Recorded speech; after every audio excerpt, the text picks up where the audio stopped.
What's good, YouTube? It's your boy, Blue Blood Sports TV, and I'm back at y'all with another one. So, they are trying their best because they're not happy of the victory of the first ballot Hall of Famer, 5 division world champion, 3 division undisputed world champion, first ballot Hall of Famer once he retires, and the pound for pound king, Terence Bud Crawford, who is 42 wins, no loss, no draw, 31 wins by way of knockout. They are trying to create a villain that can possibly beat Terence Crawford because they don't see one in sight since he beat the 4 division world champion, 2-time undisputed super middleweight, first ballot Hall of Fame once he retires, Mexican superstar boxer who is arguably the greatest. You can make a case. Now, in my opinion, I think Salvador Sanchez is the greatest Mexican fighter that ever lived. But with that said, some can argue Canelo Alvarez is the most successful Mexican fighter in history. I don't believe that that's an argument. With that said, Canelo Alvarez is a superstar. He's 63 wins now, 3 losses, 2 draws, 39 wins by way of knockout. And Terence Crawford outclassed Canelo Alvarez, jumping up essentially 3 weight classes, technically 2, in September 13th, on Mexican Independence Day weekend, and dominated Canelo Alvarez. And they don't see anybody in sight, truly, that can defeat Terence Crawford. But one guy who is just an extreme fight for Terence Crawford.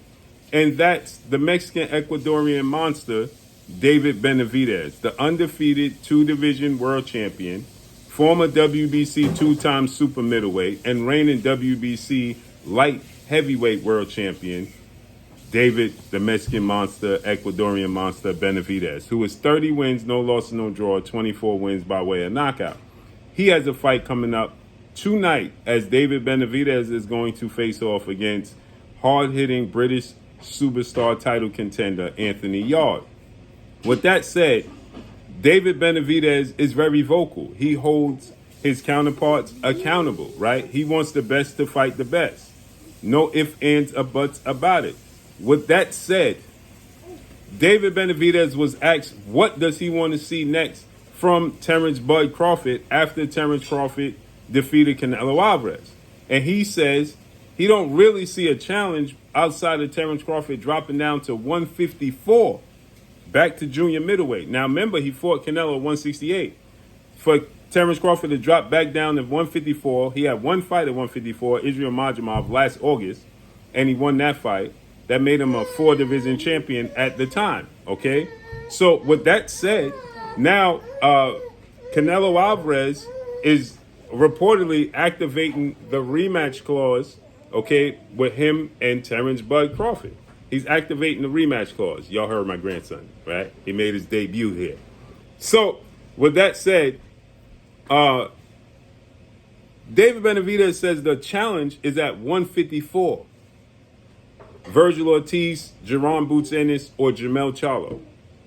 Boxing News 24 and the boxing world is trying their best to pit David Benavidez against against Terence Crawford as much as possible because he represents the only real challenge that people see that can beat Terence Crawford. He stands 6'2", 75-inch arm reach. He told you this week for 175, at the least he's going to rehydrate to 190 tonight or above. They want him to fight the 5'8", 74-inch arm reach, Terence Crawford, who fought at 168, but he's clearly not a 168-pound super middleweight, and he's 38 years of age. He'll be 39 next September.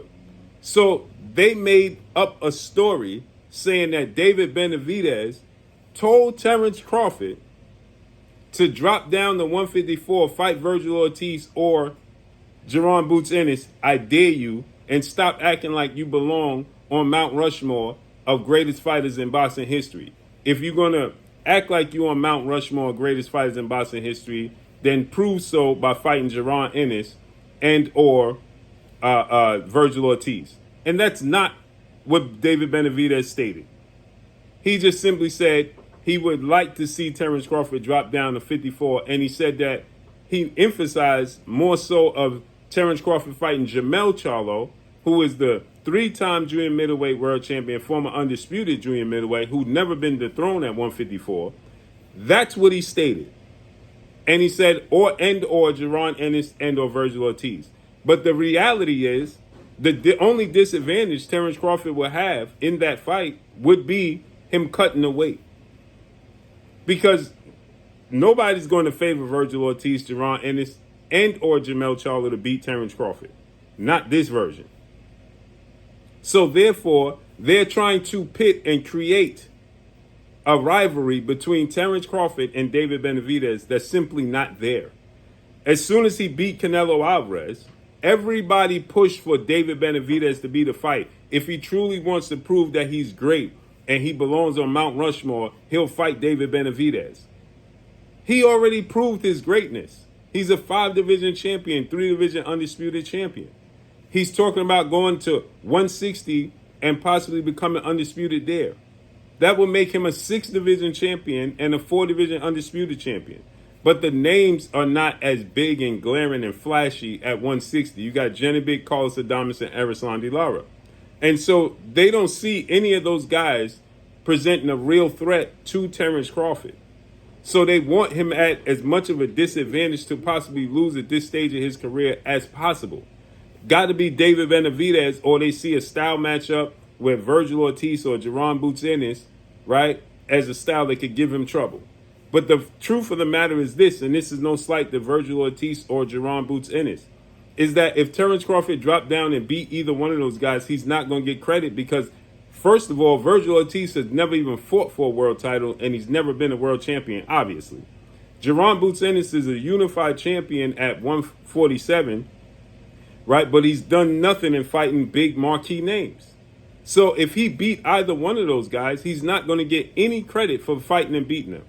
And if he fights and beats Jermell Charlo, who's the most decorated fighter he can fight out of all the fighters that are available outside of David Benavidez, and even including David Benavidez, Jermell Charlo is more decorated than him, they're going to say, well, Jermell Charlo was out the ring for 2 years. He looked terrible against Canelo Alvarez, and he's no longer the same guy. He's just fighting for money and a paycheck. So the truth of the matter is, Terence Crawford would be better suited, and Jermell Charlo is not a champion.